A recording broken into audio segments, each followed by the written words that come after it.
Good morning. Today is Thursday, July 11. I'm here now to OPD main entrance gate. Ikutin natin po yung area.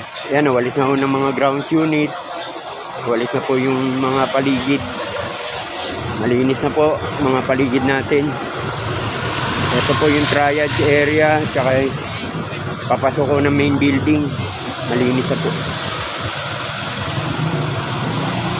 Maaga po nawalis to OPD main entrance gate.